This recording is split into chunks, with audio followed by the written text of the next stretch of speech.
স্বাগতম জনাইছোঁ আপোনালোকক মোৰ ইউটিউব চেনেললৈ। দুটা মেইন প্ৰব্লেম আজিও কেইবাজনেও ফোন কৰিলে, সেইকাৰণে এই কথাটোকে কৈছোঁ। প্ৰথম কথা হৈছে যে নতুনকৈ যিখিনি সোমাইছিলে, নতুনকৈ সোমোৱাখিনিৰ ক্ষেত্ৰত মই কথাটো ক'বলৈ যাওঁ যে যোৱা এডিআৰিত আপোনালোকে যিসকল সোমাইছিলে বা তাৰ পাছত যিবিলাক আপোনালোকৰ এপইণ্টমেণ্ট হৈছিলে, সেয়া লাগিলে হেল্থৰ হওক, লাগিলে অন্য কিবাৰ হওক, যিটো আপোনালোকে ফাৰ্ষ্ট চেলাৰী এপ্ৰুভেলৰ কাৰণে পঠাইছিলে SIUৰ কাৰণে, প্ৰায় ধৰি লওক মই ধৰি লৈছোঁ 80% মানৰ আপোনালোকৰ এতিয়ালৈকে হৈ গ'ল। আপোনালোকে ফাৰ্ষ্ট চেলাৰী আপোনালোকে প্ৰভিজনেলটো কনভাৰ্টো হ'ল, আপোনালোকে চেলাৰীও ড্ৰ কৰিলে। কিন্তু এতিয়াও এনেকুৱা বহুত মানুহ আছে যাৰ এতিয়ালৈকে তেওঁলোকৰ প্ৰপ'জেল এপ্ৰুভ হোৱা নাই। প্ৰপ'জেল এপ্ৰুভ হোৱা নাই, হয়তো সেয়া তেওঁলোকৰ ডিপাৰ্টমেণ্ট লেভেলত তেওঁলোকৰ ফচি আছে বা আপোনালোকৰ যি ছেক্ৰেটেৰিয়েটত আছে তাত ফচি থাকিব পাৰে। যেনেকৈ য'তেই নহওক, এতিয়ালৈকে মূল কথা হৈছে যে হোৱা নাই। এই যদি নহ'লে কি হ'ব? কথা হৈছে এতিয়াও টাইম আছে। আজি ধৰি লওক 9 তাৰিখ হৈছে, এতিয়াও বছৰটো ধৰি লওক যোৱা নাই। কিন্তু কথা হ'ল যে আপোনালোকৰ ফেব্ৰুৱাৰী মাহত যিটো আপোনালোকৰ বাজেট থাকে, বাজেটটো চাৰেণ্ডাৰ হৈ যায়। অ'কে, বাজেটটো যিহেতু চাৰেণ্ডাৰ হৈ যায়, মাৰ্চ মাহত আপোনালোকৰ সেইটো বেলেগকৈ হয়। এতিয়া যোৱা যিটো বাজেটত আপোনালোকৰ চেলাৰীটো থাকি গ'লগৈ। এতিয়া প্ৰথম কথা হ'ল যে সেইটোৰ কাৰণে আপোনালোকে যদি আপোনালোকৰ বৰ্তমানে SIU এপ্ৰুভেল যদি আপোনালোকৰ আহে, তেনে আপোনালোকে সেইটো এডিশ্যনেল বাজেট হিচাপে আপোনালোকে ধৰি পাছত আপোনালোকে ল'ব লাগিব এডিআৰ হিচাপে। আৰু যেতিয়া ফাইনেন্সিয়েল ইয়েৰ এটা আপোনালোকৰ শেষ হৈ যায়, ফাইনেন্সিয়েল ইয়েৰটো শেষ হোৱাৰ লগে লগে আপোনালোকৰ যিটো পুৰণা পাবলৈ থাকি গ'ল, সেইটো আপোনালোকে নতুন বাজেটৰ পৰা ড্ৰ কৰিব নোৱাৰে। সেইটো আকৌ আপোনালোকে এডিআৰ বাজেট হিচাপে ধৰাই আনি আপোনালোকে কৰিব লাগে। কথা হৈছে যে যাৰ হোৱা নাই, আপোনালোকে অফিচত গৈ আপোনালোকে কণ্টেক্ট কৰক। নিজৰ অফিচত যিসকলে কৰে আপোনালোকে কণ্টেক্ট কৰি মুঠতে যিটো এপ্ৰুভেল আপোনালোকে কৰাবলৈ চেষ্টা কৰক। মাৰ্চ মাহৰ চেলাৰীটো আপোনালোকে ড্ৰ কৰি লওক। প্ৰব্লেম মানে মেইন কথাটো সেইটো। বহুতৰে যিহেতু এতিয়ালৈকে হোৱা নাই। ৰিচেণ্টলি এজনৰ তেনেকৈ কৰা হৈছে। কিন্তু এতিয়াও বহুখিনি ডিপাৰ্টমেণ্টৰ বহুখিনি মানুহৰ এতিয়াও বৰ্তমানলৈকে এপ্ৰুভেল অহা নাই। আপোনালোকে চাওক কেনেকৈ কৰে, কিন্তু মাৰ্চ মাহৰ ভিতৰত আপোনালোকে কৰি মেলি ড্ৰ কৰিব। দ্বিতীয় কথাটো হৈছে NPS-ৰ আপোনালোকে জানে, NPS আপোনালোকে যেতিয়াই সোমায় তেতিয়াই আপোনালোকৰ সেইটো জেনেৰেট কৰা হয়। আপোনালোকে অনলাইনতে আপোনালোকে NPS আবেদন কৰিছিলে, মনত আছে। ফাৰ্ষ্ট চেলাৰীৰ লগতে আপোনালোকে NPSও কৰিছিলে। এতিয়া কথা হ'ল যে আপোনালোকৰ যদি এটা কিট আহে, এখন কাৰ্ড থাকে, আপোনাৰ এটা এনভেলপ থাকে, তাতে কিছুমান ডকুমেণ্টছ আপোনালোকৰ থাকে, তাত আপোনালোকৰ ছিক্ৰেট পাছৱৰ্ড সেইটোও থাকে, যিটোক লৈ পেলাই আপোনালোকে নিজৰ NPS একাউণ্টটো লগ ইন কৰিব পাৰে।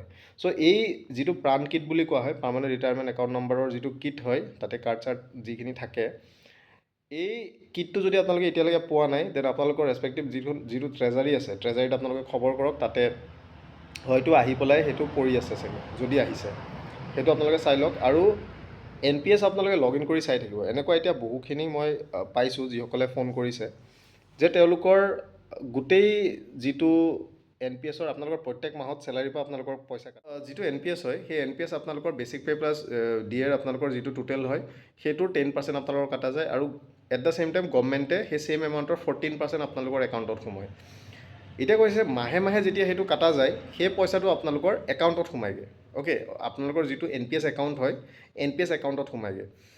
এই NPS একাউণ্টত সোমোৱাৰ পিছত আপোনালোকৰ যিটো পইচা হয়, সেই পইচাটো ৰিফ্লেক্ট হৈ থাকে। এতিয়া মেজৰলি আপোনালোকৰ NPS-ত 3টা টাইপত আপোনালোকৰ ইনভেষ্টমেণ্ট হয়। অ'কে, এটা আপোনালোকৰ মষ্টলি যিটো ডিফল্টত থাকে, সেইটো হৈছে SBI pension fund, UTI pension fund আৰু আপোনালোকৰ LIC পেঞ্চন ফাণ্ড।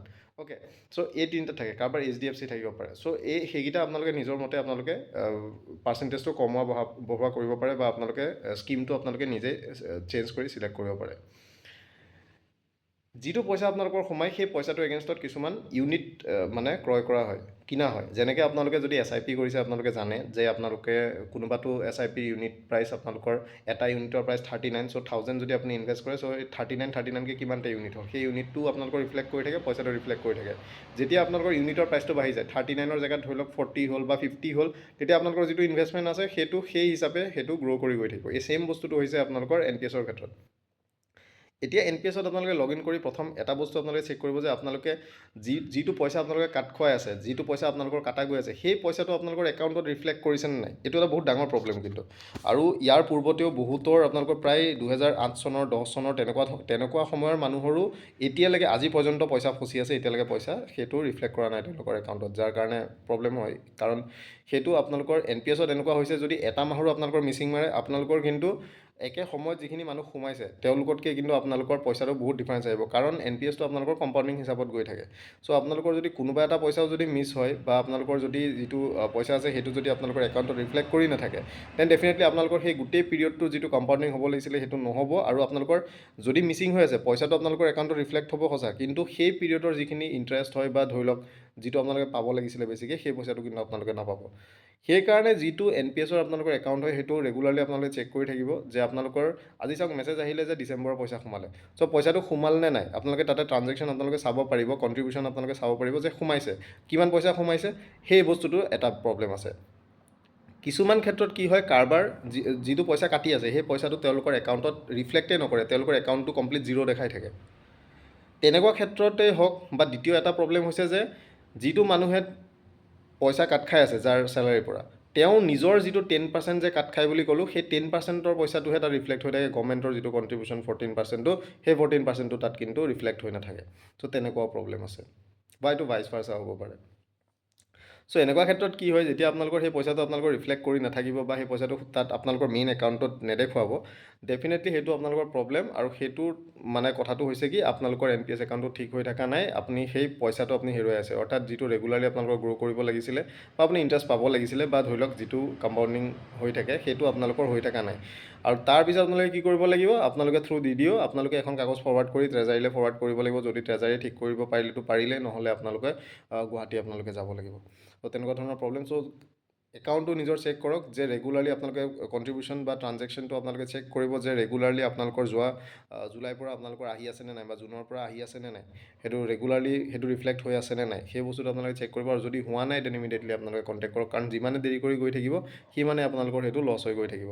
চ' এইকেইটা বস্তু মনত ৰাখিব। NPS-ৰ ক্ষেত্ৰত বহুত সাৱধান হওক। আৰু দ্বিতীয় কথা হৈছে, যদি SIU এপ্ৰুভেল হোৱা নাই, দেন সঁচাই কৈছোঁ আপোনালোকে কিন্তু কণ্টেক্ট কৰক। নিজৰ ডিপাৰ্টমেণ্টৰ থ্ৰু দি প্ৰেছাৰ দিবলৈ চাওক যে সোনকালে, বা DDOৰ থ্ৰু দি আপোনালোকে লেটাৰ দিয়ক যে সোনকালে সেই বস্তুটো কৰিব লাগে। কাৰণ বহুত দেৰি হৈ গৈছেগৈ, আৰু ইমান দেৰি নহয়। চ' আগত এই বস্তুটো ভিডিঅ'টো ইম্পৰ্টেণ্ট এইকাৰণে, নতুনকৈ বহুতে আবেদন কৰিছে। আপোনালোকে লাগিলে টুৰিজিম ডেভেলপমেণ্ট অফিচাৰতে হওক, আপোনালোকে যিখিনি আপোনালোকৰ বেলেগ বেলেগ ডিপাৰ্টমেণ্টত ওলাইছে, বা APSC কম্পিউটাৰ অপাৰেটৰ ওলাইছে, বা আগন্তুক ADRE যিসকলে দিবলৈ গৈ আছে, চ' সকলোৰে ক্ষেত্ৰত এই বস্তুটো প্ৰযোজ্য হ'ব। ADRE নেক্সট হওক, বা অন্যান্য যিখিনি পৰীক্ষাত যিসকল মানুহে মানে পৰীক্ষা দিব জইন কৰিব, এই ছেইম বস্তুটো আপোনালোকেও কৰিব লাগিব। সোমোৱাৰ পিছতে আপোনালোকে ফাৰ্ষ্ট চেলাৰী প্ৰপ'জেলটো পঠিয়াবলৈ আপোনালোকে লাগিলে গৈ কামুৰি থাকিব যে কৰি দিয়ক সোনকালে। সেইবিলাক আপোনালোকৰ NPS-ৰ হওক, আপোনালোকৰ ফাৰ্ষ্ট চেলাৰী প্ৰপ'জেল পঠিয়াব লগা হওক, সেইখিনি সোনকালে যাতে আপোনালোকে সোমোৱা প্ৰথম মাহটোৰ ভিতৰতে যাতে আপোনালোকে সেই বস্তুটো জেনেৰেট কৰিব পাৰে, আপোনালোকে ৰিকুৱেষ্টটো যাতে পঠিয়াব পাৰে, সেইটো কাৰণে সোনকালে চাব। অ'কে। দ্বিতীয় কথাটো, NPS জেনেৰেট হোৱাৰ পিছতে আপোনালোকে যেতিয়াই আপোনালোকৰ কাৰ্ড পাই যাব, বা ID পাছৱৰ্ড পাই যাব, NPS যিটো এপ্লিকেশ্যন আছে গভৰ্ণমেণ্ট, সেইটো মোবাইলত আপোনালোকে ভৰাই ল'ব। আৰু ৰেগুলাৰলি আপোনালোকে চেক কৰি থাকিব যে আপোনালোকৰ NPS-ৰ কেনেকুৱা হৈছে, আপোনালোকৰ কণ্ট্ৰিবিউশ্যনবিলাক সোমাইছেনে নাই, তেনেকুৱা ধৰণৰ বস্তুখিনি আপোনালোকে চেক কৰি আপোনালোকে চাই থাকিব। চ' ইমানেই বস্তু, এইখিনি বস্তু মনত ৰাখিব, তেতিয়া পিছলৈ আপোনালোকে অসুবিধাত নপৰে। আৰু যদি কাৰোবাৰ এনেকুৱা এতিয়াও মিচিং হৈ আছে, আপোনালোকে কিন্তু নিজৰ ট্ৰেজাৰী বা এইবিলাকত আপোনালোকে কণ্টেক্ট কৰক। চ' ইমানেই কথা। থেংক ইউ ভিডিঅ'টো চোৱাৰ কাৰণে। নতুন ভিডিঅ'তে আকৌ লগ পাম। আজিলৈ ইমানেই। কিন্তু কৈ যাওঁ যে যাওঁতে ছ'চিয়েল ৱেলফেয়াৰ ডিপাৰ্টমেণ্টত কিন্তু ভয়ংকৰ এটা ভেকেঞ্চি ওলাইছে, খালি কণ্ট্ৰেকচুৱেল হয়, আপোনালোকে চেক কৰি চাব পাৰে।